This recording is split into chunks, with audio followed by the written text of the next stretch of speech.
오늘도 말씀과 기도로 화요일 하루를 시작하는 모든 성도들 가운데 하나님의 놀라운 은혜가 언제나 함께하여 주시기를 주님의 이름으로 간절히 축원드립니다. 오늘 살펴볼 말씀은 마가복음 2장의 말씀입니다. 1절에서 12절까지 말씀에서는 가버나움에 있었던 사건으로 한 중풍병자를 치유하신 사건을 기록하고 있습니다.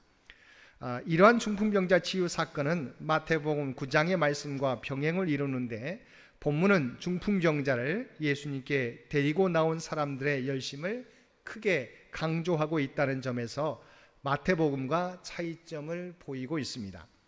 한편 본문의 중풍병자 치유 사건은 병자의 병을 치유하기에 앞서서 주님께서 중풍병자와 그를 데리고 온 사람들의 믿음을 보시고 중풍병자에게 먼저 죄 사함을 선언하셨다는 점에서 여느 치유 사건과 다른 독특성을 지니고 있습니다. 이처럼 예수님께서 병자의 병을 고치시는 것보다 죄 사함을 먼저 선언하신 것은 인간에게 있어서 최우선적으로 해결해야 할 것이 바로 죄의 문제인데, 예수님에게는 이러한 죄를 사할 수 있는 권세가 있음을 밝힘과 동시에 예수님께서 세상에 오신 목적도 인간의 죄 문제를 해결하기 위함임을 드러내기 위함입니다. 13절에서 17절까지 말씀에서는 레위 마태의 소명 사건을 보도하고 있습니다. 예수께서는 이미 1장 16절 이하에서 베드로를 위시한 4명의 어부들을 제자로 부르신 바 있습니다. 그에 이어서 본문 14절에서 예수님께서는 다시 세리였던 레위를 제자로 부르신 것입니다. 예수님께서는 가버나움의 세관 앞을 지나가시다가 거기 앉아 업무를 보고 있던 레위 마태를 부르사 제자를 삼으셨습니다. 우리가 알고 있던 것처럼 마태의 직업은 유대인들이 지극히 혐오하던 세리였습니다. 그럼에도 주님께서는 개의치 않으시고 그를 제자로 부르신 것입니다. 이것은 참으로 파격적인 일이었습니다. 새로운 종교운동에 선봉에 선 지도자라면 적어도 당시 개혁적인 성향을 가진 사람들이 공감할 만한 인물들을 제자로 부르는 것이 훨씬 유리했을 것입니다. 하지만 주님은 어부들을 제자로 부르신 데 이어서 이번에는 백성들의 미움을 받는 세리를 제자로 삼으신 것입니다. 하지만 이 사건을 통해서 우리는 매우 귀중한 사실을 교훈받게 됩니다. 그것은 우리가 하나님의 자녀가 되고 거룩한 주의 일꾼이 된 것은 남보다 의롭거나 나은 게 있어서가 아니라는 점입니다. 우리 모두는 마태처럼 세상에서 완전하지 않지만 하나님께서 우리를 부르사 거룩한 자녀와 일꾼이 되게 하신 것입니다. 하여튼 당시 유대 사회에서 세리는 죄인이었으며 매국노로 낙인 찍혀 있었습니다. 그러므로 주님께서 세리를 제자로 부르신 이 사건은 갈릴리에 비천한 어부 출신들을 제자로 부르신 사건과 함께 주님이 세상에 오신 것은 의인을 부르러 오신 것이 아니라 죄인을 부르기 위함임을 분명하게 보여주고 있습니다. 18절에서 22절까지 말씀에서는 소위 금식 논쟁으로 불리는 기사입니다. 이러한 금식 논쟁은 구약의 법에 매여 있었던 당시 사람들의 보편적인 생각과 주님의 도래로 새롭게 전개되고 있는 신약 시대에 가져야 될 생각이 확연히 다름을 드러내고 있다는 점에서 그 의의가 있다고 하겠습니다. 금식 논쟁은 어떤 사람이 일주일에 2차례씩 규칙적으로 금식하는 바리새인들과 요한의 제자들의 예를 들면서 왜 예수님과 그 제자들은 금식하지 않는지 질문을 제기함으로써 시작되었습니다. 마태복음에 의하면 이 질문을 제기한 사람은 세례 요한의 제자들이었던 것으로 나타납니다. 아마 그들은 금식을 종교적 경건의 상징으로 생각하면서 금식하지 않는 예수님과 그의 제자들을 경건치 못한 부류의 사람들로 매도하려는 의도가 다분히 있었던 것입니다. 하지만 이와 같은 그들의 비난성 질문에 대해서 예수님께서는 더 큰 논쟁을 일으킬 위험이 있는 직접적 답을 피하시고 혼인집 손님들과 신랑의 비유, 생배 조각의 비유, 그리고 새 포도주와 새 부대의 비유를 교훈하심으로써 간접적으로 자신은 구주이시며 메시아가 도래한 새로운 시대의 윤리는 율법의 의무적인 준수에 국한될 수 없다는 보다 근본적인 진리를 가르쳐 주셨습니다.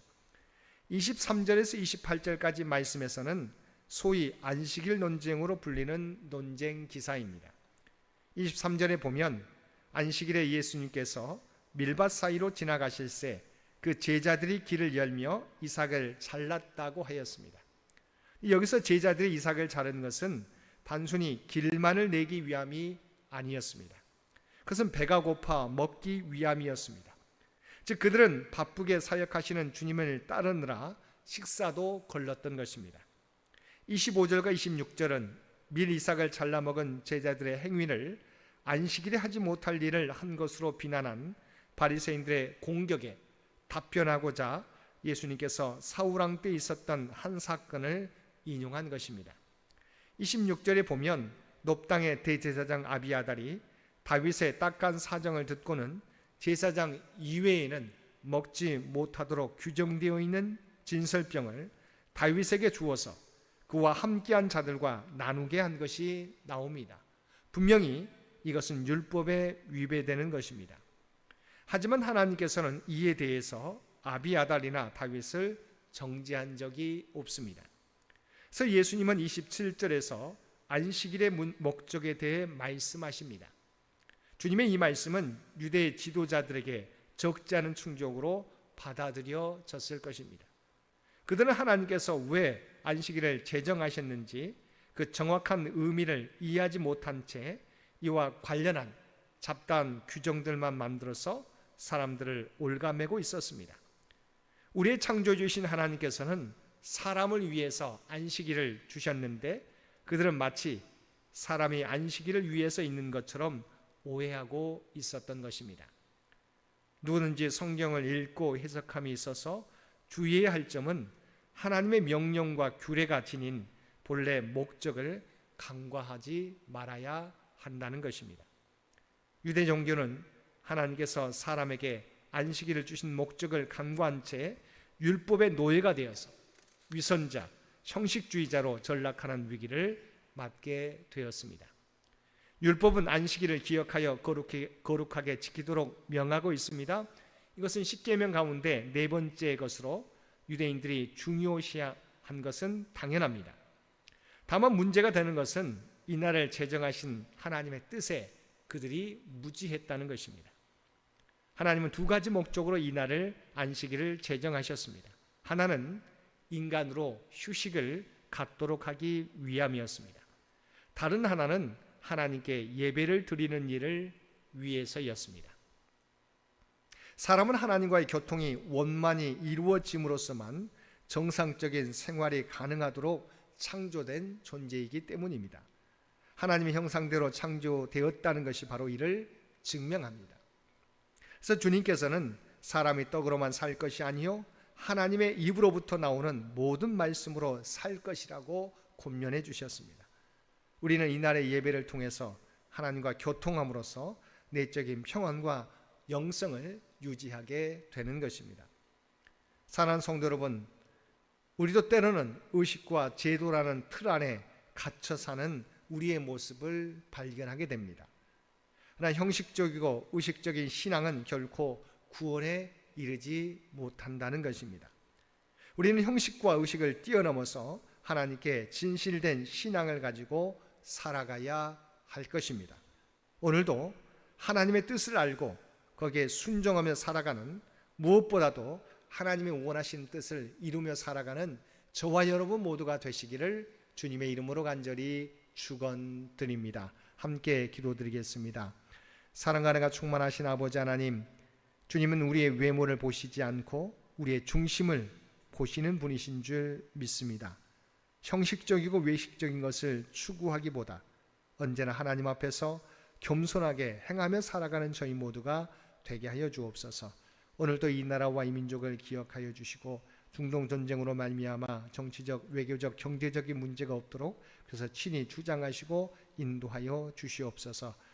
교회 창립 100주년을 준비하며 나아가는 창현재단을 기억하여 주시고 오직 하나님의 뜻이 무엇인지를 깨닫고 준비하는 창년재단이 되게 하여 주옵소서. 우리가 기도하며 준비하는 모든 100주년 행사들과 예배를 통해서 하나님께 영광 돌리며 또한 다음 선교 100년을 준비하는데 부족함이 없는 우리 모두가 되게 하여 주시옵소서.